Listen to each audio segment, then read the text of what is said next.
Module 7, Lesson 2, Conditional Processing in R. In the previous lesson, we learnt about transformations, why we need transformations and different transformation techniques. At the end of this session, you will learn to execute commands repeatedly in a program using loops, as well as you will learn to execute commands conditionally in a program using conditional statements. Loops. To execute commands repeatedly in a program, loops are used. To execute commands conditionally in a program, conditional statements are used. There are three kinds of loops in R: for loops, while loops, and repeat loops. Loops are common to many programming languages, and their use may facilitate the implementation of many operations.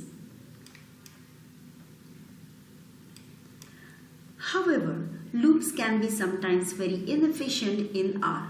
Hence, their use is not advised unless necessary. There are alternative ways and functions where you can avoid loops. Let's talk about for loop. The for loop of R language can be written as for, write the variable in sequence in the round brackets and the set of expressions that you want to repeat in a curly bracket. The break statement can be used to terminate the loop abruptly. If you don't want to terminate the whole loop but just ignore current cycle, the next statement can be used to do that. Let's take a couple of examples of for loop. In the first example, we are creating a variable in sequence. So test variable has values from 1, 2, 3, 4 up to 10 in a sequence. So now let's write a simple for loop here. So let's write for I in test. In is a keyword to tell that I can take values from this test vector which has a sequence from 1 to 10. In the curly bracket, we can write what we want to do repeatedly. So let's write a simple repetitive statement like print I. Print I will just print the values one after another as I takes different values from the test vector. So in this case, the for loop will print the values for every iteration. It will print the values of 1, 2, 3 and so on up to 10 in a sequence. Now let's look at an example of a different for loop. In this case, we are still taking the values from sequence of I in test, which means from 1 to 10. And in a for loop, we would write, in the curly bracket, we would write if I is equal to 3, which is a comparison operator for equality in R, break. So that means if the value is equal to 3, break the loop. Then we would write str as paste I is current sample, separator is space, and then simply print this str variable. So here we have written a for loop where I takes value from 1 to 10. The moment you get value is equal to 3, the loop will end. That's what we can see here. The output shows us that it has printed only first two values by taking 1 is current sample, the next iteration 2 is current sample, and for the value I is equal to 3, the loop has stopped. Let's take a look at some more examples of for loop. Now let's ignore the print when the sample number is even. So for that, we'll start as usual with our for loop. In this case, I would take values from 1 to 10 as we defined in the test vector, And then we can define if statement or if condition that if I is divisible by 2 completely, which means the remainder is 0, then go to the next and print the next part. So we can see here in the output we would have all the odd numbers printed. So 1 is current sample, 3 is current sample, and so on. So with this next, we are skipping that particular iteration. If you want to just look through last 3 samples, then here is what you can do. Let's define begin and end. So n is the length of test, which is going to be 10, and n is length of test, which is going to be 10, and begin is n minus 2, so 2 steps before. So we are talking about 8, 9, 10. Okay, so 8, 9, 10. Okay, so 8, 9, 10. So we are passing in the for loop I in 8 to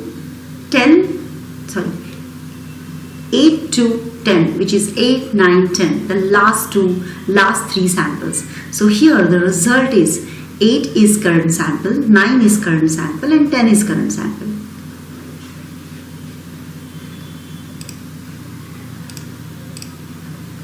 That was about for loop.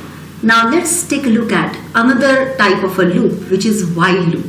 While loop will execute a block of commands until the condition is no longer satisfied. In this case, you specify a condition along with while, and then you specify the set of expressions. Let's take a look at some of the examples. In this particular example, x is initialized to 1. Here the test expression is x less than 5, which evaluates to true since 1 is less than 5. X increments and the loop breaks as x takes value 3. So we would first define the value of x as 1, and then we would define a condition after incrementing value of x. So we can see here that the value of x is 2 before the loop breaks. Let's take a look at another example. In this particular example, we are doing the similar processing, only the next option will skip one step when x is equal to 3 and print all the other values. We are doing the loop while the value of x is less than 5. So as soon as the value is more than 5, we are going to stop the loop. Again, after x is incremented, we are printing the loop. So the value of x would be 2, 4, 5, and then we stop a loop. Why 3 is not printed? Because if x is equal to 3, then we said next, which means skip this and go to the next iteration. Let's take a look at another type of a loop, repeat loop. Repeat is similar to while and for. It will execute a block of command repeatedly till break. The general form of repeat loop looks something like this. Repeat condition, and then you specify the set of expressions, and in case if condition is true, then you break.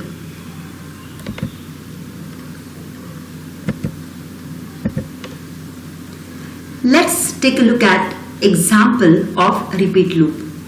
In this case, the initial value for the variable total is 0, and the value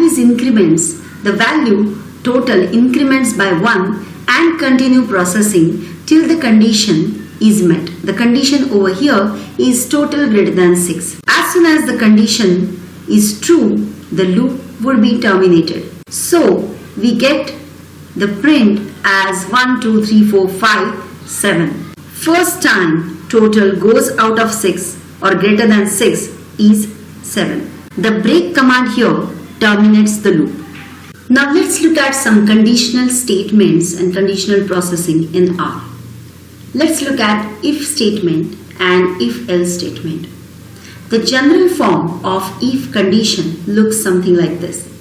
Specify the condition along with if, and then in the curly bracket specify the set of expressions if the condition is true. On the same notes, you can also specify if else. So if a condition is true, these are the set of expressions which would be executed, and if it is not true, then it will go for else. So if the condition is not true, go for these another set of expressions. Let's take a look at some of the examples. In this particular example, we are creating a vector of sequence 1 to 10 and then printing out only even numbers using if-else statement. We are using for loop to pass each element to the condition to check if the number is completely divisible by 2. If the number is not completely divisible by 2, which is specified here with exclamation mark and equal to sign, then we are saying next, which means go to the next iteration. So go for only even numbers which are completely divisible by 2. Let's look at if-else statement. In this example, we are creating a vector of sequence 6 to minus 4. The square root of negative number is undefined. So it produces NaN or NaN values for the negative values. Let's fix this by replacing NaN by Na, which are missing values in R. So the way we would write if else is, if else condition is true, then assign value 1, else assign value 2. Let's define now x as a vector from 6 to minus 4. So it would take values from 6, 5, 4, 3, so on up to minus 4. Square root of x gives us warning because negative number does not have the square root and it would be NaN. To fix this, we would simply write this x with if-else condition for square root, so that whenever there is a square root of negative number, so that we won't take a square root of a negative number which is not defined value, but we would simply put Na or missing values out there. So we are done with loops. Now let's check your understanding. Let's wrap up. We just learned that to execute commands repeatedly in a program, loops such as for, while and repeat loops are used. To execute commands conditionally in a program, conditional statements such as if else and if else are used. Thank you for listening.